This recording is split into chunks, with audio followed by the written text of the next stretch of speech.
हाय, आज मैं बात करूंगा एक स्टेपर मोटर के बारे में कि ये इतना कमाल का क्यों है, और साथ ही मैं बात करूंगा एक 3D प्रिंटर के बारे में, क्योंकि बिना स्टेपर मोटर के 3D प्रिंटर बिल्कुल वैसा ही होता जैसा कि बिना डायोड का फुल ब्रिज रेक्टिफायर। ऐसा इसलिए क्योंकि बिना स्टेपर मोटर के 3D प्रिंटर को बनाना शायद बहुत ही ज़्यादा मुश्किल हो जाता और बहुत ही ज़्यादा महंगा भी।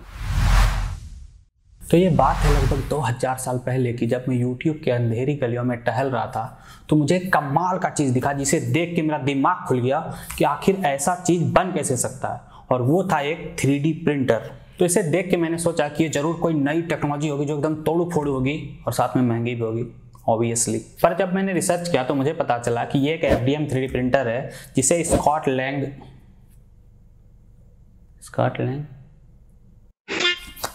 जिसे स्कॉट क्रम्प ने 1988 में ही बना दिया था। मतलब मेरे पैदा होने से भी लगभग 10 साल पहले, और मुझे किसी ने बताया तक नहीं।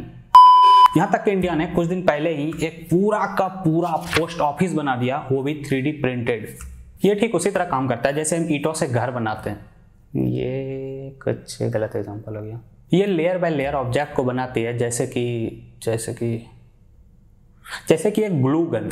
अगर हम एक ग्लू गन को देखें, कहाँ है ग्लू गन?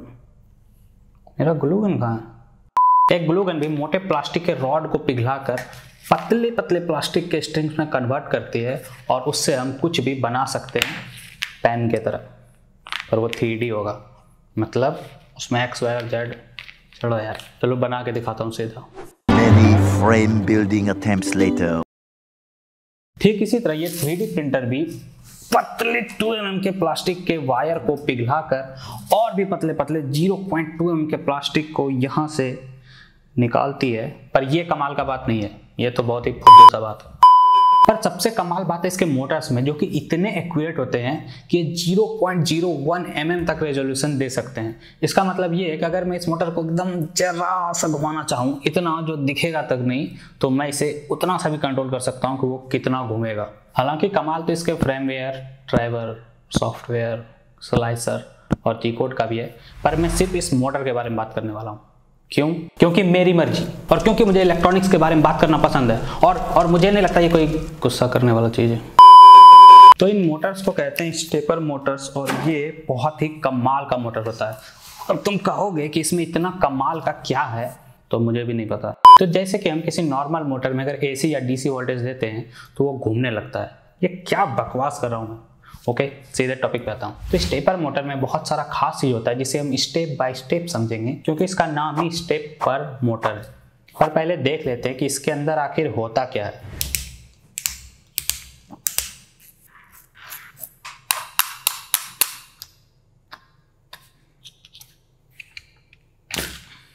तो इस स्टेपर मोटर के रोटर में कुल 50 टीथ हैं, और सेम इसमें भी है। और जो इसका स्टेटर है, इसमें सिर्फ 4 वायर्स हैं।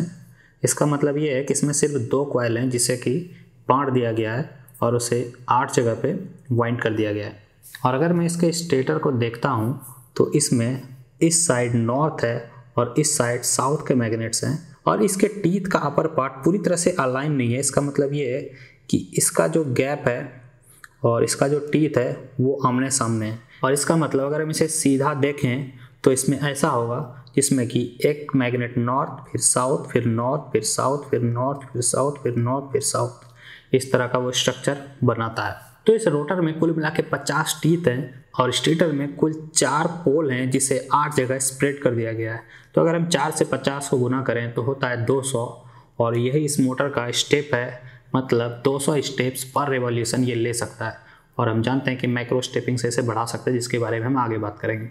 तो इसमें 10 इंपॉर्टेंट पॉइंट हैं, जो है precise control, open loop operation, high torque at low speed, no slippage, reliability, low maintenance, cost effective, easy to control, holding torque और माइक्रो स्टेपिंग। जिसमें से 4, 5, 6, 7 और 8 तो बहुत ही बकवास पॉइंट है। मैंने इसका बाकी का पॉइंट, जिसमें से पहला है प्रिसाइज कंट्रोल। पर इसे समझने से पहले हम ये जान लेते हैं कि एक स्टेपर मोटर को स्टेपर मोटर कहते क्यों हैं। तो स्टेपर का मेन वर्ड है स्टेप, जिसका मतलब ये है कि ये बस नॉर्मल मोटर की तरह घूमने नहीं लगता है, बल्कि स्टेप बाय स्टेप, कदम बाय कदम चलता है। चलो दिखाता हूँ कैसे। अगर मैं इन चारों वायर्स के रेजिस्टेंस को चेक करूँगा तो मुझे पता चलता है कि ऑरेंज और ब्लू एक कॉइल बनाता है और रेड और ब्लैक दूसरा कॉइल बनाता है। अगर हम ऑरेंज और ब्लू के रेजिस्टेंस को चेक करते हैं तो पता चलता है कि ये लगभग 6 ओम का रेजिस्टेंस शो करता है।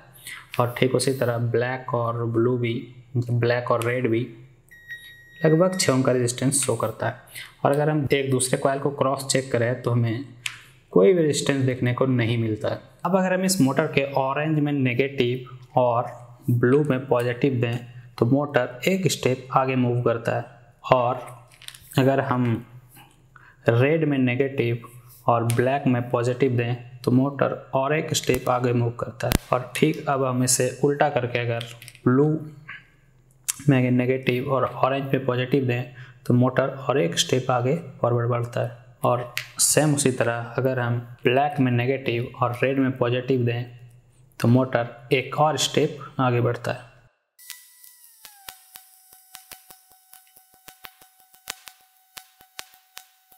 और अगर हम इसे 25 बार रिपीट करेंगे तो ये पूरा एक टर्न नहीं लेगा और वो होगा 200 स्टेप, जो कि इस मोटर का रिटर्न कैपेसिटी है।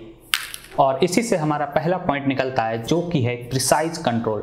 इसका मतलब हम मोटर को जितना डिग्री घुमाना चाहेंगे वो उतना डिग्री ही घूमेगा। इससे उसे घंटा फर्क नहीं पड़ेगा कि उसमें कितना वोल्टेज जा रहा है या फिर उस पर कितना लोड पड़ रहा है।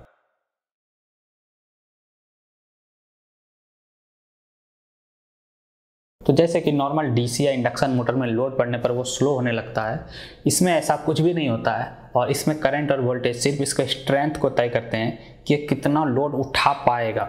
और यही है हमारा दूसरा पॉइंट जो कि है ओपन लूप सिस्टम। इसका मतलब इसे किसी भी तरह का फीडबैक जैसे कि इनकोडर वगैरह का जरूरत नहीं पड़ता है, जैसा कि सर्वो में पड़ता है। और हमारा तीसरा पॉइंट जो मुझे खुद समझ में नहीं आया तो मैं तुम्हें कहाँ से समझाऊंगा। ओके, तीसरा बहुत ही सिंपल सा चीज़ है। इसका मतलब ये है कि ये लो स्पीड में भी हाई टॉर्क जनरेट कर सकता है। टॉर्क को हिंदी में कहते हैं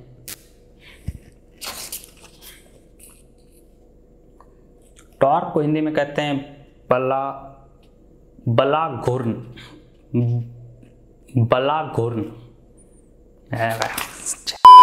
अब आते हैं फोर्थ पॉइंट पे जो कि है होल्डिंग टॉर्क। मतलब ये मोटर अपने पोजीशन को होल्ड कर सकता है, मतलब एक ब्रेक के तरह, जो कि इस मोटर को किसी भी डायरेक्शन में घूमने से रोक देगा। चलो दिखाता हूं।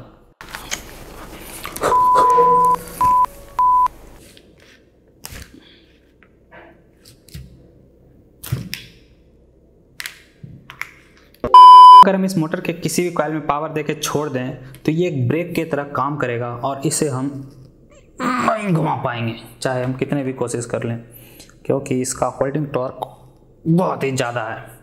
और अगर हम इसे बहुत ज़्यादा जोर लगा के घुमाना चाहें तो ये अपने एक एक स्टेप को स्किप करेगा और ये होगा कि हम इसके होल्डिंग टॉर्क से ज़्यादा पावर इसमें लगा रहे हैं। हाँ, और ये एक ऐसा फीचर है जो किसी भी और मोटर में नहीं है, इसीलिए तो इसे राजा कहते हैं। कोई राजा नहीं कहता इसे। अब इसका लास्ट फीचर है माइक्रो स्टेपिंग, जो कि थोड़ा सा ज़्यादा कॉम्प्लिकेटेड है। पर मैं अगर इसे सिंपल भाषा में समझाना चाहूँ तो मान लेते हैं कि आदमी 200 कदम चलकर पूरे सर्कल का एक चक्कर लगा लेती है। अब अगर वो अपने स्टेप के साइज को आधा कर लेता है और वो घूमना स्टार्ट करता है तो उसे 400 कदम चलने पड़ेंगे, तब वो अपना एक चक्कर पूरा कर पाएगा। और इसी को कहते हैं हाफ स्टेपिंग। और इसी को हम बढ़ाकर 1/4 कर दें तो वो 800 स्टेप में चक्कर को पूरा करेगा। और इसी को अगर हम और बढ़ा के 1/16 कर दें तो वो 1600 स्टेप में चक्कर को पूरा करेगा।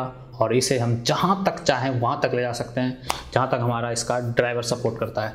और इसी को कहते हैं माइक्रो स्टेपिंग।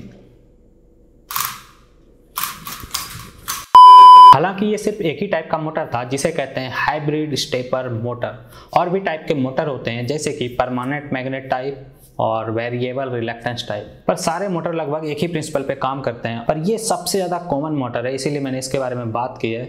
और मुझे लगता है आज के लिए इतना काफ़ी है। और अगर वीडियो पसंद आया हो तो लाइक करो ना करो, पर अगर पसंद नहीं आया हो तो डिसलाइक ज़रूर करना और बताना कि आखिर क्या पसंद नहीं आया तुम्हें। Thanks for watching.